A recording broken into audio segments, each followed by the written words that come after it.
So a very pleasant good morning to everybody. My name is Richard Green. I'm director of the USC Lusk Center for Real Estate. And I'd like to welcome you to what I believe is the 23rd installment of Lusk Perspective, so webinar series on current events in the real estate business.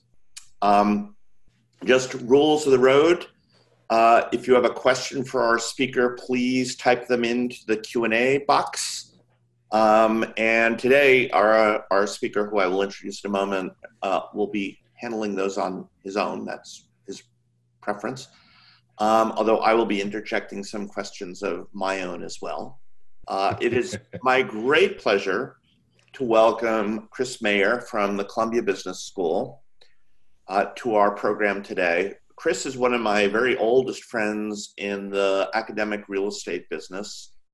A remarkably accomplished scholar. He has written two of my all-time favorite papers in real estate economics. One had to do with nominal loss aversion in home sales, which was a really important behavioral economics paper. And the other was on airlines' use of airports and how it's not that runways are a public good that are not being used properly, but airlines just chose to bunch their schedules in order to have a better hub and spoke system, which is one of the things that led to delays. And he actually changed, I believe, the behavior of at least one airline as a result of that work. And so he's done terrific work that's mattered, but he's also an entrepreneur. He has his own mortgage company that specializes in reverse mortgages. And he's part of a group that I meet with on Monday mornings talking about the mortgage market, and is among the most thoughtful commentators in that group. So I just thought it would be great to virtually bring him to California to speak to our group today. And he'll be talking about COVID and commercial real estate. So Chris Mayer, thank you very much for being here. Great. Thanks a lot, Richard. Richard, you are one of my longstanding and great friends in this business as well. And so it's a real honor. I also had the pleasure of being on campus last fall as part of the academic programs periodically bring in outside experts. And I was one of the folks that was brought in to do some work with the Marshall School. I was very impressed, and have been impressed for a long time with what you've done with the Lusk Center. Etc. So it's an honor to be here. I always find this weird because it's much more fun to do presentations where there are people who are, putting in questions, commenting, etc. in real time. I will, having done some teaching with this already with Zoom, if you put questions in, I will try and answer them in real time to the extent I can. We can certainly do that afterwards as well. And I should sort of say that this is an interesting opportunity to try and think about what's going on in the world. First, I should start by saying I realize out in California, along with people who may be dialed in the South, that we're seeing a resurgence or maybe just a continued spread of COVID. Being in New York City and knowing how hard it was for us here, I certainly wish my best for all of you and for, your family and relatives. I have known many people who were sick with COVID and people whose relatives have passed away. So I understand that this is hard for all of us. And, I certainly wish everybody, my very best as well. So one of the things, this is just kind of cut from the Wall Street Journal. One of the things I found, I've been doing some teaching this summer, and, I've gone from the point where, you can cut a couple articles out of the press to talk about what's going on in real estate, for real estate being something that's showing up, in articles in major publications every single day. And my experience from the last financial crisis, where I was heavily involved in doing policy work, I testified 6 times at House and Senate committees, wrote a paper for the Financial Crisis Inquiry Commission. There's a little bit of a sense that when the newspapers are reporting on real estate, when I'm getting calls to do lots of interviews about real estate, it's not a good thing. So my kind of comment is, in a sense, I've told my family I'm a big negative indicator for the world. So when you read about me, it's almost never good news in the world in general. And I think, unfortunately, in real estate, we like it to be the case that we're not showing up in the papers and in the headlines. But obviously, the question of how to think about real estate, there's been, to my mind, no industry more affected than what's happened. Obviously, airlines have been crushed, but, that's showed up in hotels. And just, for a while, I think the future of real estate was uncertain. I've, for several years, told my students that I think this is as interesting a time to think about real estate as there's been in my career, given the impact of technology, the idea of space as a service, how to efficiently use real estate, et cetera. It's not just financing innovations, which we've seen in the past, but it's real, transforming how we think about and use the asset. And COVID has just multiplied that.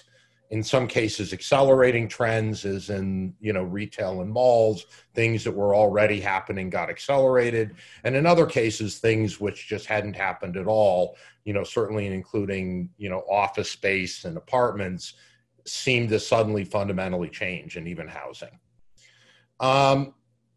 So what are we going to do? I want to talk a little bit about valuation first as a finance professor and try and use some data from public markets. Then I'm going to say something about the economy, put my economist hat on, talk a little bit about how that links back to real estate, and then combine those things to think about where we think real estate prices are going. There are a lot of mixed signals. And then two things that I think are particularly relevant for where we're sitting now. One is obviously the future of cities, of which there's a lot of ongoing commentary. And the second, which may seem a little more technical note, is just to think about CMBS, securitization, legal structure, because I think a lot of what's happening and going to happen in real estate is going to play out in the courts and in the hands of special servicers. And I want to at least say something about that before I end. We'll definitely have time for questions. And you should type those in.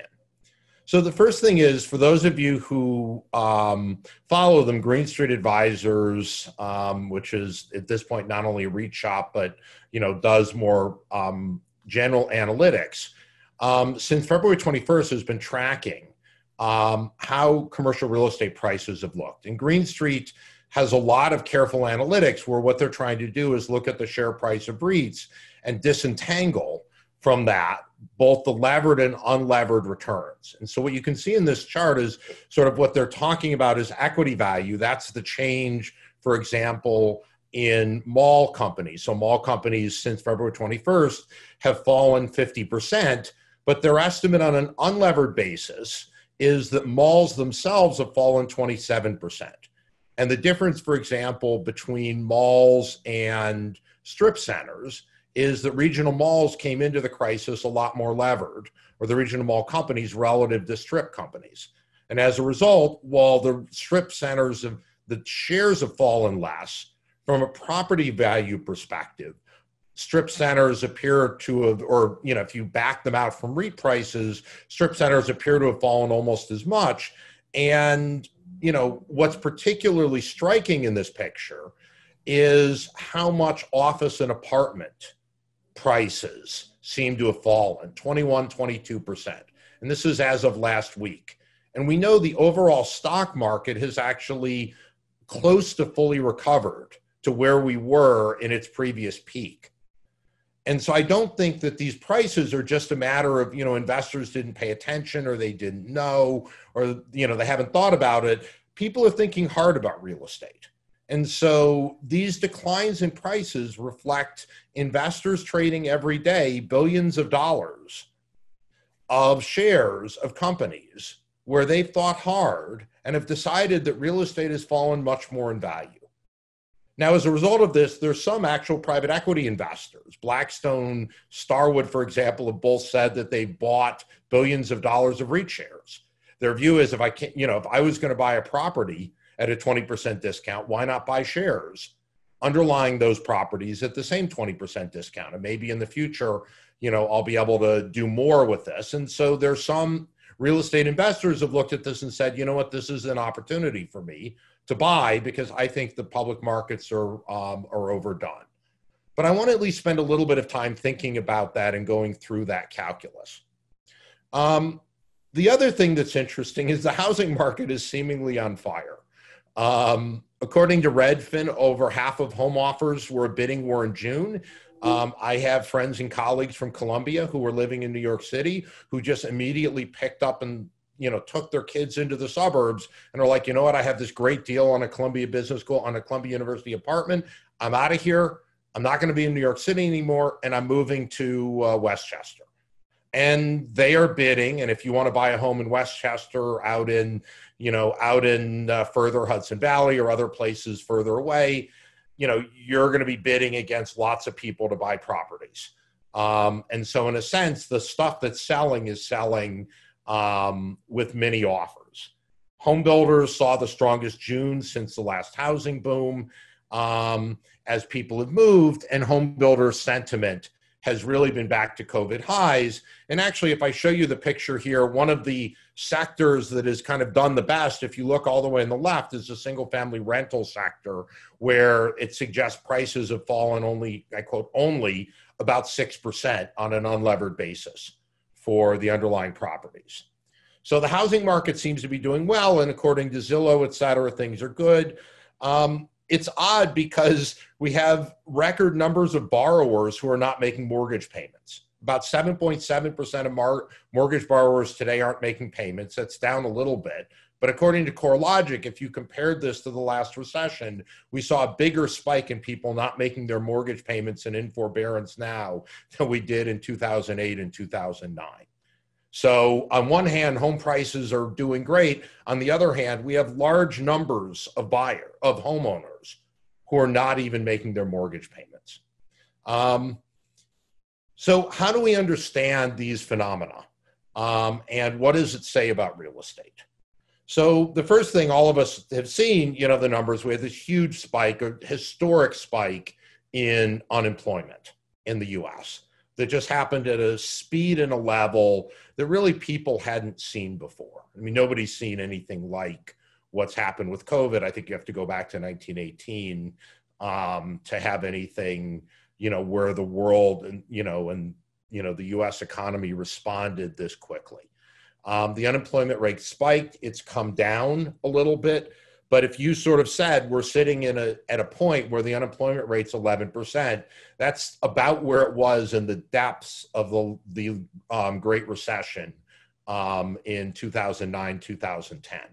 And so, kind of improvements to get to 11% seem really hard to even fathom as an economist.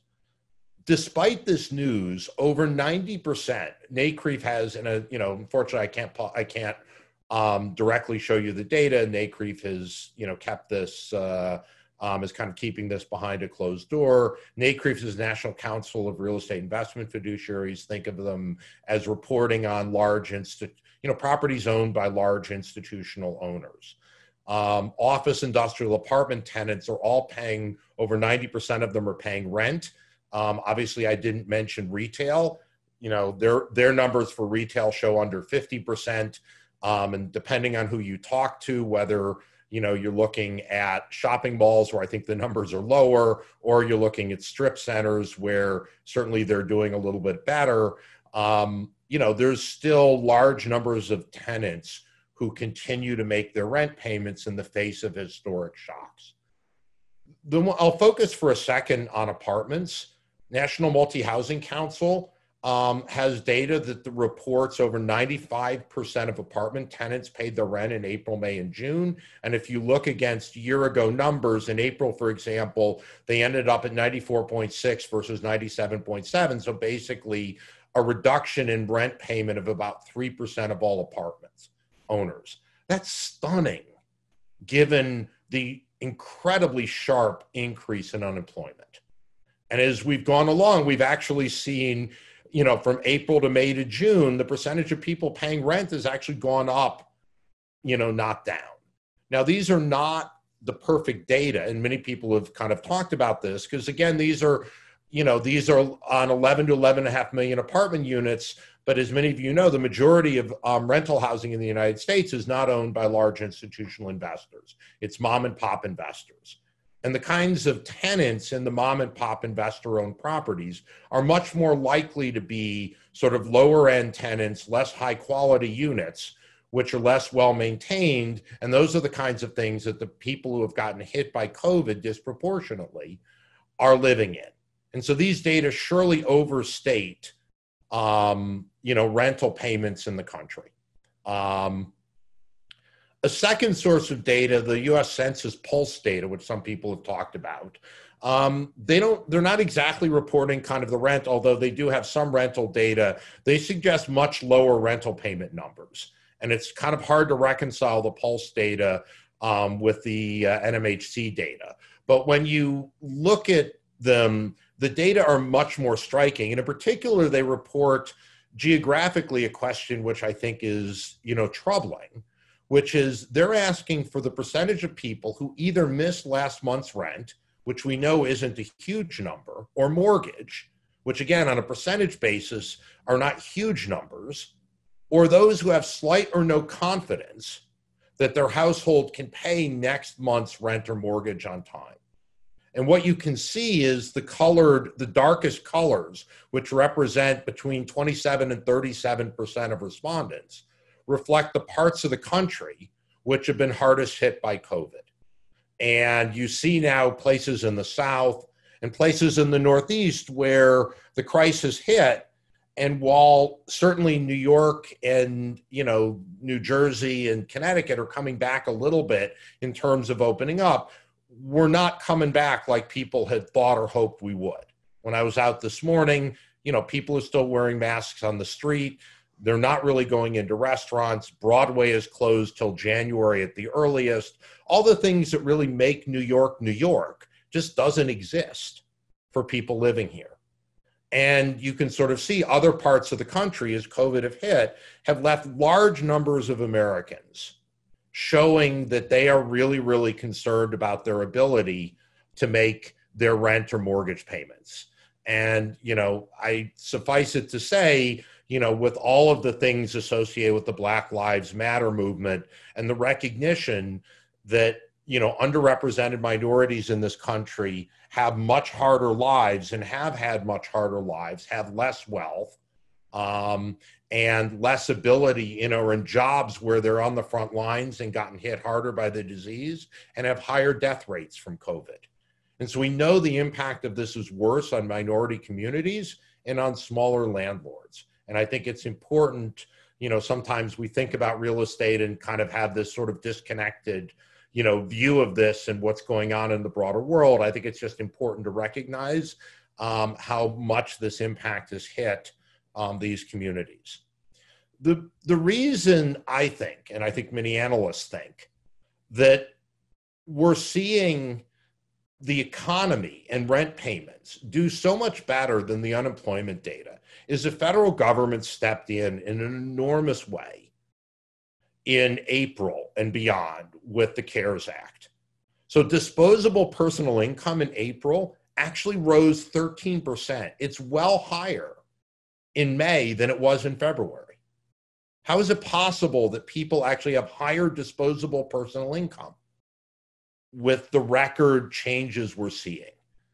And the answer is, under the CARES Act, people got several appreciable large benefits. The typical person filing for unemployment insurance not only got the normal unemployment insurance, but also got a $600 a month, a $600 a week check. That left those households actually earning more money on unemployment than they would have earned if they're working. Now, this has shown up as a political issue, and I don't want to, one of the things I don't want to do is get involved in the politics of what's happening. But I do want to, with my economist hat on, kind of look and understand this. And this is a fascinating chart that, if you kind of ask me, where do I look for data on what's going on? One of the places I would really strongly recommend anybody who's kind of certainly in housing, doing housing finance, even apartments, but people in general want to think about the economy. The JP Morgan Chase Institute has fascinating data that they've linked between credit cards and accounts and all these different sources of data for people who bank with JPM Chase. And, they've, tried to install protections, et cetera, but they know a lot about the people, and they've been publishing really fascinating work. Deanna Farrell runs the group. She was a senior person in the Obama administration, Council of Economic Advisors, and the National Economic Council. And they do really fascinating research. If you look at what they did, they were able to isolate people who started receiving unemployment in April under the CARES Act, and they looked at their spending relative to people who remained employed. And the chart is actually striking, which is people who are unemployed actually had higher spending than baseline relative to where they were before, if you look at the 12 weeks before they went on unemployment, and also relative to people who are employed. And this is consistent with the chart I showed you about disposable personal income, and, is a proxy for expenditures in the sense that it suggests that the kinds of supports that the federal government put in, not only people who are unemployed, but the $1,200 checks. And there's been another paper written by economists at the Federal Reserve who sort of found that some of that $1,200 check, more than you would have expected, actually went into savings. So to some extent, or to a big extent, the steps that the federal government took in March, when we didn't know what was happening, have really led to the economy living what I think of as kind of an unreal existence. And I say unreal in the sense that people are all suffering from COVID with their jobs and their livelihoods and their health. But the economy doesn't look like what's happening underlying this because of the federal spending.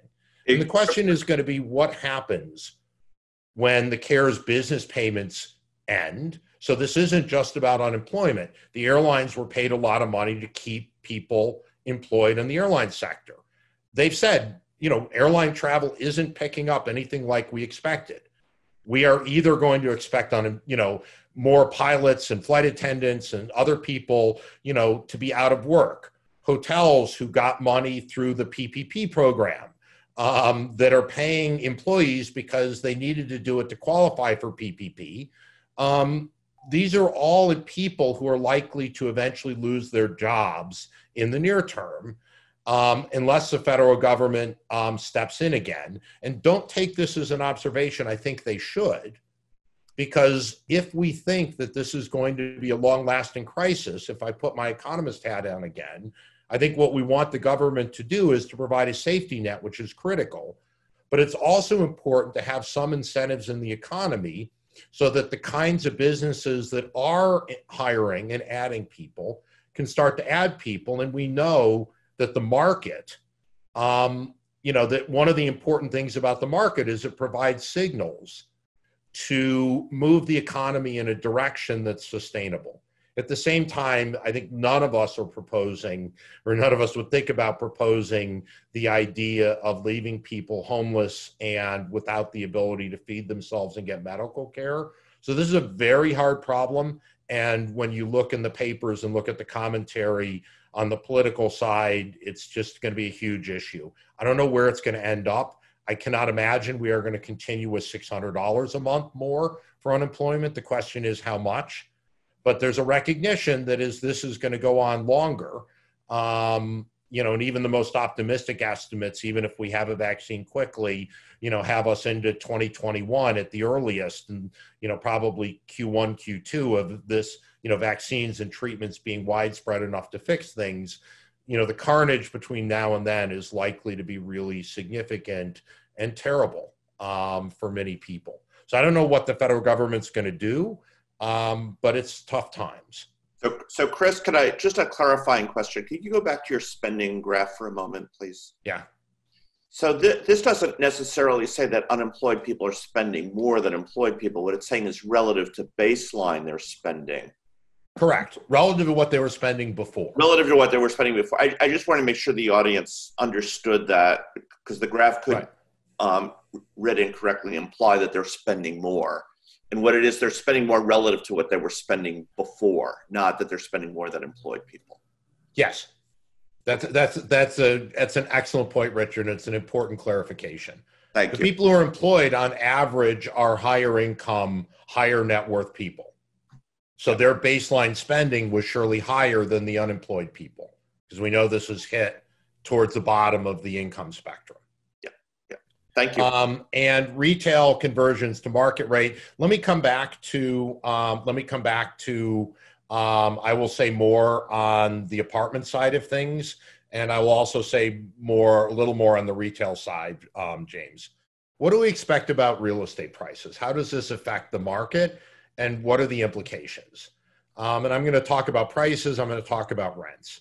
The first thing is, I think the housing market, analysts are looking at this and saying sooner or later, if you've got 8% of people who aren't making their mortgage payments, forbearance programs are going to disappear. And sooner or later, you've got to see some problems in the market, particularly in places where, you've had large, widespread, unemployment issues.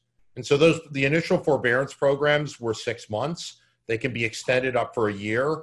But at some point, if people don't have jobs and aren't earning income, sooner or later, we're going to have problems for people who are going to be, living in homes. And for people buying homes, you're obviously going to be hard pressed to buy homes, in this circumstance. The flip side is that, as we all know, there's been a real dearth of housing and affordable housing in this country. And we haven't been building enough housing relative to the needs of people. And so there are supply constraints, but the core logic estimate is that as the government supports diminish, that they expect over the next year to start to see home prices decline on the order of 6.6%. And this, by the way, is their baseline scenario. If you look at CoreLogic, they have negative scenarios where the recession becomes deeper and things are more significant. They have negative scenarios that are worse, and of course they have positive scenarios which show more like a couple percent decline. And Mark Zandi from Moody's Analytics is kind of in the slightly more positive camp. But I think most people think the housing market isn't going to do well forever. But it's obviously going to depend on where you are. So people who are in places where folks are, heading away from cities into the suburbs are obviously going to benefit, and people living in downtown condos, urban areas, almost surely the forecast, particularly places like New York, are worse than that. This morning, FHFA reported their May data. They actually showed home prices falling 0.3% in May. Economists had predicted an increase, and the biggest declines were in the Pacific, and the New England regions of the country. And so it may be that we're starting to see a little bit of this. But I don't know that this is going to happen right away. I think what we're going to first see is some of the changes on the income side, and then we're going to start to see housing suffer more if there's income, when we start to see income issues as well. And for many places, it's still very hard to even list or show your apartment or house. So I think we're in the very, very early stages of seeing what's going to happen in housing. What about commercial real estate? I want to run through a kind of a simple spreadsheet example. This is going to be the professor in me. And I see, Marios, your comment about forbearances, about the moratorium on evictions. I'll come back to that issue for both commercial and for apartments. What about commercial real estate prices? One of the first things is it's actually hard to get commercial real estate prices to fall a lot when there are near-term changes that happen. The reason is that properties are very, very long-lived assets. And even if you significantly reduce income in a commercial property for a couple or several years, the bulk of the value of that property is not over the next 3 or 4 years. The bulk of the value of that property is over the next 10, 20, 30, 40 plus years in the future. And so I just run through a simple example. Buy an apartment building with a 4.7% going in cap rate, 1.8% rental growth for 10 years, an exit cap of 5.2. And I'm just doing an unlevered NPV at 6.5%. And these are numbers roughly consistent with Green Street. And again, for those of you, as you kind of teach, you got to think about what we teach. One of the first things is do everything on an unlevered basis and just realize leverage exacerbates it, whatever that is. So I like to look at real estate on an unlevered basis first. So take the NPV of that property, kind of a standard property, that you might have bought, a multifamily building, conservatively underwritten a few months or a few years ago. Suppose rental collection falls so that cash flows fall 50% for the next 4 years, and the property comes right back to where it was before. So that's obviously a much starker comparison than most people who are owning commercial real estate, if you're not in retail or hotels, are seeing. And even if you take that 50% decline in revenue for 4 years, if everything else stays the same, the net present value falls by about 8%. So really stark near-term loss of revenue doesn't have that big an effect on the NPV of that property.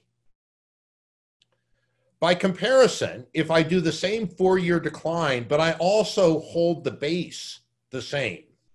So in other words, when I come back 4 years from now, I'm starting at 100 as opposed to starting at 106.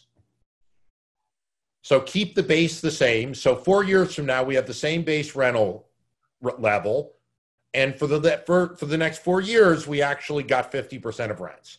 The NPV falls 14%. That's, again, a significant number, and particularly on a levered basis. But again, it's not catastrophic to the value of the property. Where things start to get worse is even small declines in rental growth. So if I took that 1.8% rental growth and I turned it into 1.4% rental growth, so not a very big decline, and I changed the going out cap rate by 0.4%. So the thought experiment is, suppose we're in a slow growing economy, or what I want to think about is a slow growing location. And Robert asked a question, what about the future of urban office and residential? Well, that's exactly where this example comes in. Suppose you think that cities are going to grow less quickly. Rental growth is going to be smaller because people are going to spread out, go to other places, et cetera. These are the kinds of shocks you have to put together to get a decline in commercial real estate prices of 20+%, which is what Green Street is reporting, for example, for apartment REITs. So in order to see the kinds of 20% declines, you really need to have a pretty significant near-term decline in rent. You need things not to recover very quickly to where they were before, and again, net of concessions. And you need slower growth in the future. So if you want to think about what the REIT market is saying, for example, about office or apartment, what the future is, what the REIT market is saying is that it thinks that it's going to be a combination of all three of those things happening for many of the properties that are owned by the REITs that are traded. So it's a combination of short-term rent problems, a new price level when things stabilize, and a lower long-term growth rate of rents. And that's a pessimistic kind of scenario for owners of real estate, but it's not one that is impossible to write a story about. So Chris, yeah. I can't, so your analysis is dead on, but there's the issue of surviving those 4 years. So if your debt cover ratio is 1.3 or 1.4 on your mortgage and your rent collections fall 50%, you're not making your mortgage payments. Right.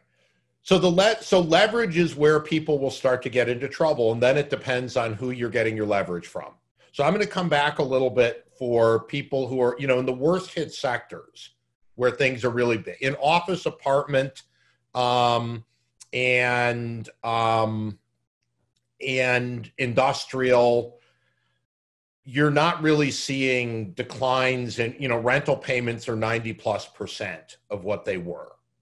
So in those sectors, the price declines are probably not driven by cash flow. They're driven more about expectations of the future.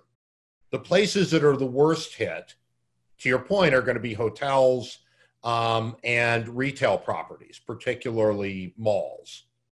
And those places, you're going to be negotiating with your lender for many of those because of the leverage. And we've seen CBL preparing for a bankruptcy, and I'll show you some data from the CMBS sector shortly. And we'll talk about whether how we think that's going to affect and how lenders are going to be able to respond to those changes. But you're exactly right. The interesting thing about this calculation is one of the things people were sort of looked at, and if you looked at Green Street's analytics, early on in the crisis, Green Street put a buy on apartments. And if you were to just read the press today and sort of say, how is it that they're saying apartment prices are down 22 and hotels are down 28 unlevered?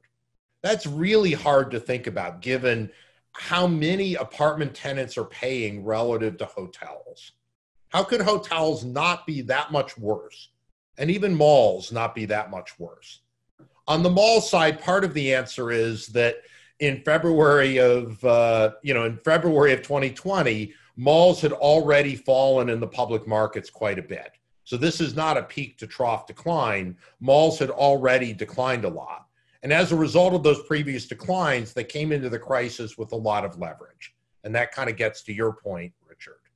But interestingly, if you look at lodging, it's fallen just a little bit more than other things. And I think it's because of this point that it's not just about the near term, it's about what the future is going to be. And a lot of the value is going to be about the future, not just the next couple of years, but people are going to continue to travel and they are going to continue to use hotels. And so the short-term impact on hotels has been much more devastating. But if they can survive the crisis and leverage, there may be an opportunity on the other side. And the last thing I'll say is none of these things talk about CapEx. And CapEx requirements, if people are living and working differently, are going to be really significant, particularly for office properties, for example, but also, for other things as well. So none of this considers the CapEx, which might be quite significant to improve properties. So what about the future of cities? Before you leave this point, the one thing, though, that is striking is you did not change your discount rate in valuing things. Yes. And in a world of 10-year treasuries being sub 1%, you think there's a case to be made that the unlevered return people are going to require will fall a little bit? Yes, and there's some people who are arguing they think cap rate should go down. I think it's premature to say that for two reasons. Well, the cap rate thing's different, but I'm sorry. Go ahead, Chris. I'm sorry. No. It ties in the sense that if I think about what I'm discounting real estate at, you have kind of the risk premium offsetting the lower long-term expected yields. People who bought multifamily did not think that multifamily could get hit the way multifamily has been hit in this crisis. And so if people thought that multifamily was an incredibly safe asset, I think they have to revisit their view as to how safe multifamily really is. It might be, but the data are not suggesting that it was as safe a haven as people thought. And so I think for some of these kinds of property types, the lower expected yield is going to be offset by higher risk premiums potentially from investors. But that's still to be determined. We don't know. But it's a great question. What about the future of cities? I think there's a question I've written on and I think matters a lot. If you want to be really optimistic, you basically say, look, the 1918 flu and a history of centuries of horrible, terrible diseases that have befallen cities, and cities have continued to come back through centuries of declines like this.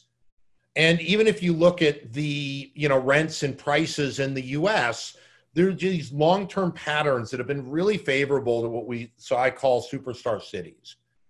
So if we look, for example, at NCREIF, go back 40 years and look at the growth rate of price per square foot in office markets. These are 40-year compounded decline, changes in price per square foot. And you have markets which are, 7.5% annualized growth over a 40-year period, relative to markets that have seen 2 and 3 and 4% annualized increases. And the NCREIF data aren't perfect. There are a lot of issues, but it's hard to find commercial data to go back over this time horizon. And, you know, when you look at that, the numbers really suggest that office, particularly in these superstar markets, has just substantially grown over long periods of time. It's not only in office, you can look at it in housing. I went back to 1950 in a paper of superstar cities. And if you look at the density of houses in 1950, the most expensive metropolitan areas were twice as expensive as the median. By 2000, it had gone to 4.5 times. And a lot of that is San Francisco, LA, Boston, New York.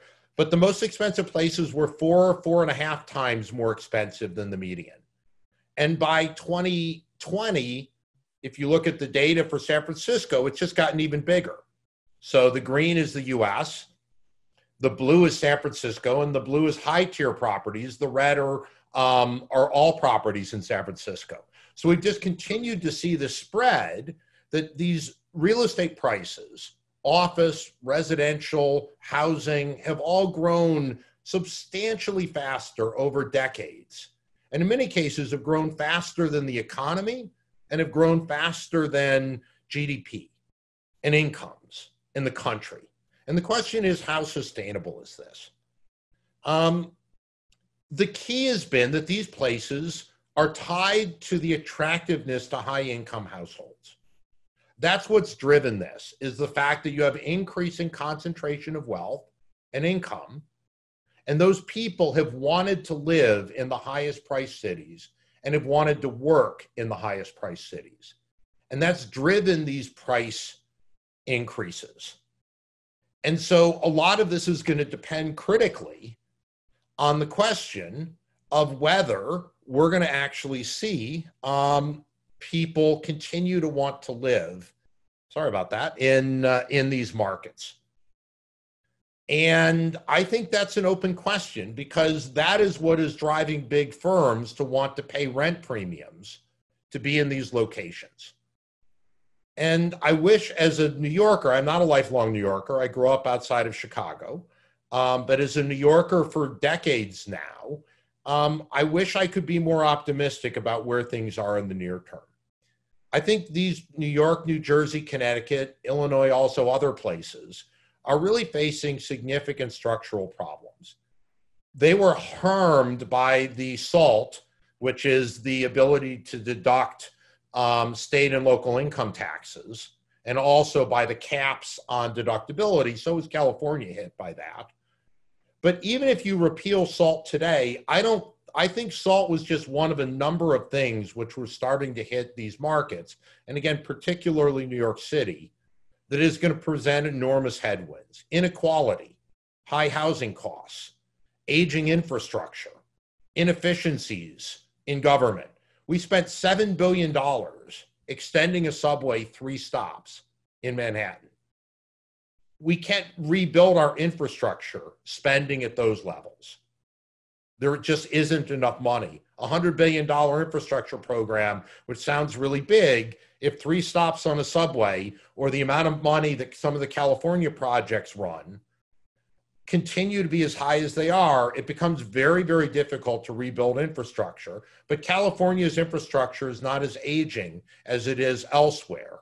But the issues of inequality and affordable housing, as you guys know more than me sitting in California, are going to become huge issues. And adding deductibility is just not going to fix this problem alone. And there's just no question that Sun Belt and rural locations are just better situated, no matter what we learned about working from home. If you look at companies, banks, and other more price-conscious, wage-conscious companies have been more willing to say, we're going to do work for home more permanently. Tech companies in New York have actually indicated willingness to sign leases. For all that Mark Zuckerberg said about, everybody at Facebook can work at home, et cetera, Facebook is reportedly in negotiations to sign a lease on additional space in Hudson Yards that was formerly retail space. that was Neiman Marcus had opened space and closed it within a year, and they're potentially looking at taking some of that. So tech companies are still willing to do stuff in New York and some of these bigger cities, but the reason is, and what they're saying is they're doing it because they think their workers want to live there, and particularly younger workers. And if that isn't the case, then all bets are off. I'm going to say one more thing, and then I'm going to come to some of the questions. You know, a number of you have talked about availability of financing. Richard, you asked about it earlier. Matthew sort of asked, is the short-term availability of financing sectors, you know, the REIT shares are partly because sectors or lenders are withdrawing. REITs actually have better access to capital than most private owners of real estate, because REITs can still float bonds, and bonds, among other things, are things that the Fed, you know, that have received some help from the Federal Reserve programs. And so if anything, REITs are in a better place from a leverage perspective relative to most owners of private real estate. And other than the hotel sector and retail, where there was a little more leverage, REITs generally have much less leverage than private owners of real estate do. So I don't think REITs are getting harmed by the cost of capital nearly as much as owners of private real estate are getting harmed. And that puts a real question on how are lenders going to manage this. You know, I think banks and insurance companies, kind of the traditional sort of lenders, you know, they may not have all the people involved, but they do have a playbook that they know how to manage in terms of what to do when things are in trouble. I still really worry about CMBS. And I worry about it for a couple of things.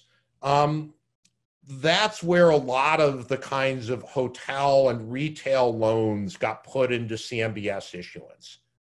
And so that's where a lot of the higher leverage was for those kinds of property types. And traditional lenders were less willing to lend and make risky loans in those sectors. As a result, the sharp run-up in delinquencies is a lot of that's going to show up in the CMBS sector, in the CMBS world. And I worry about special servicers. I'll have a slide on this in a second. So let me sort of finish up. The public markets signal declines. The economy is doing well, but really because of federal government spending. And I think rent and mortgage payments are likely to decline as federal support starts to diminish. There are a lot of wild cards. Is there going to be a vaccine? Is there going to be a treatment? How much are people going to come back out?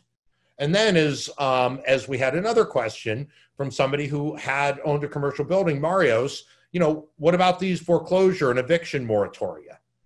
The flip side is people are saying, are we going to evict millions of people from their homes in the middle of a global pandemic?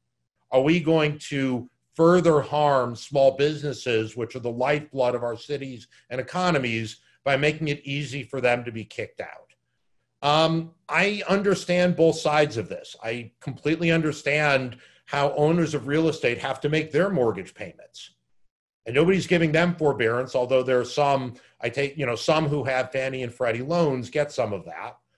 But it's a really hard problem. And if you think about it from a societal perspective, you know, these are going to be very hard issues. And I just think we are going to continue to see states and the federal government and others, particularly if we, you know, depending on how the election turns in November, I think we are just going to see programs and other things that are going to make it harder to evict tenants.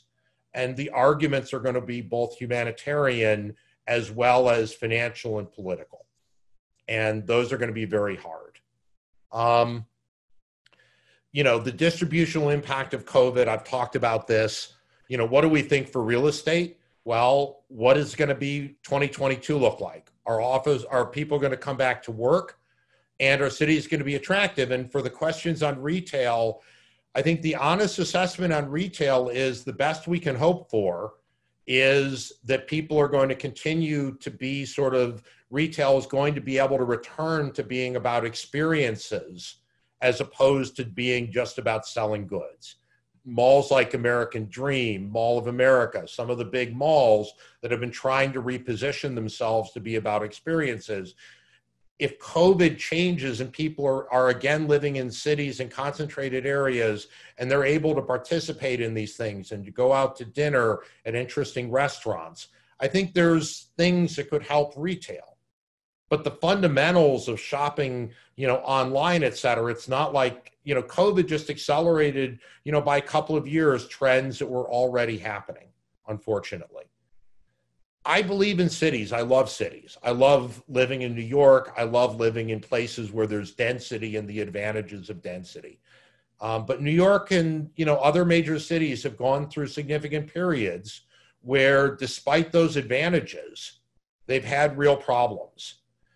And in addition, if you look at the data I showed you on pricing, given how low cap rates are, even small decreases in growth rates have really big effects on prices in a low cap rate environment.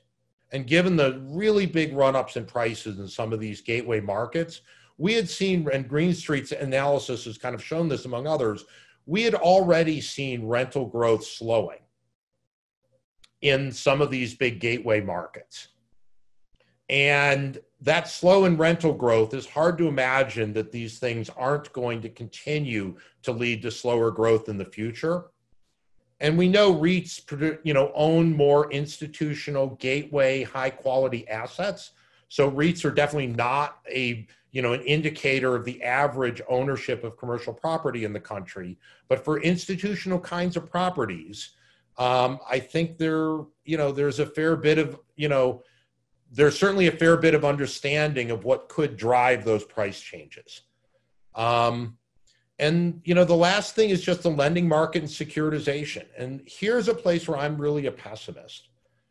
We had all these reforms to securitizations, and within days or weeks, whether it was in the housing market or CMBS, we just watched a total collapse of securitization markets that literally collapsed within days. And in some cases, it was a collapse of trading in bonds with full faith and credit of the US government, Fannie, Freddie, Ginnie bonds. Securitization is just not the be all and end all it was. And if we go back to the crisis and realize how many problems special servicers had in managing things, there's going to be a lot of pressure on them. And the special servicers have already come out of the gate, even reportedly asking borrowers to pay them to consider offers of forbearance or to renegotiate loans. Those kinds of things just don't bode well for how we think that some of these sectors, and again, retail and hotels, these highly levered sectors are really going to come out. And the idea that bankruptcy judges and special servicers, bankruptcy judges in some places that may be sympathetic to tenants and owners who themselves have not been receiving payments and may use some discretion here.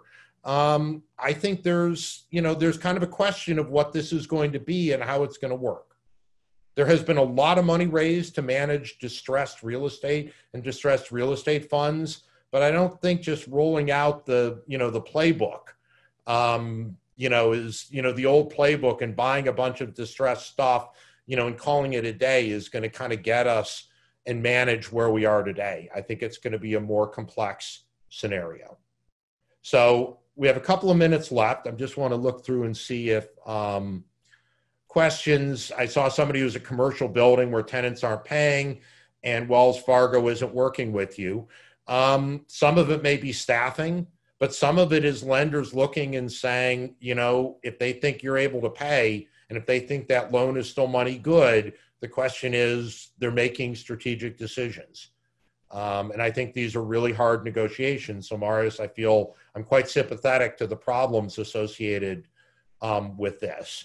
But short of people who have GSE, Fannie Mae, Freddie Mac, apartment financing, where there's been some stuff on forbearance, I think this portends what's going to be a really hard set of conversations.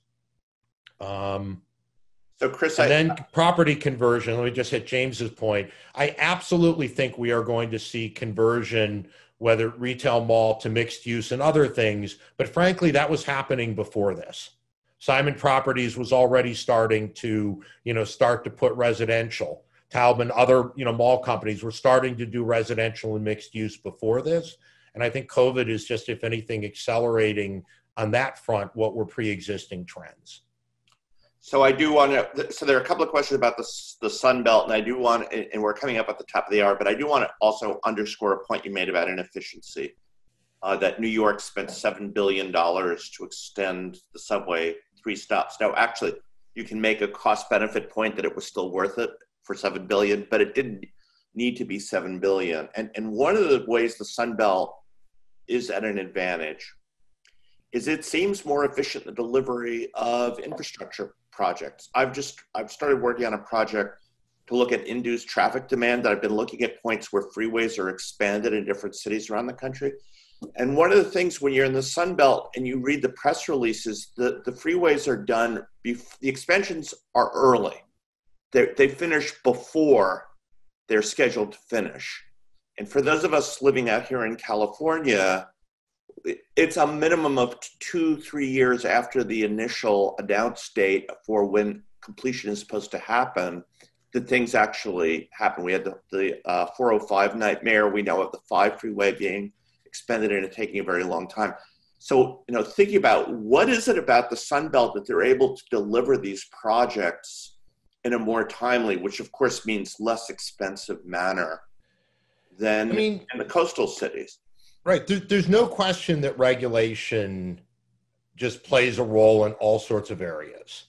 And it plays in many ways. When you think about the cost of housing, workers there get paid less in part because it costs less to live.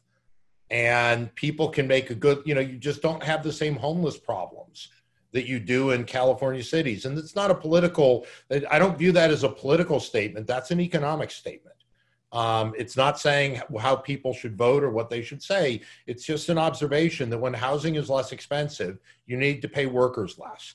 And when you don't have the same environmental regulations to do things, things can happen. One really, years ago, I wrote a paper on, I was looking at housing, but I think it applies across the real estate spectrum, was looking at, what kinds of regulations affect the returns and the decisions to build. And it turns out builders are okay paying fees to do stuff. What is deadly is something that causes you to delay a year, 2 years, 3 years, 4 years to do projects. Your financing falls apart.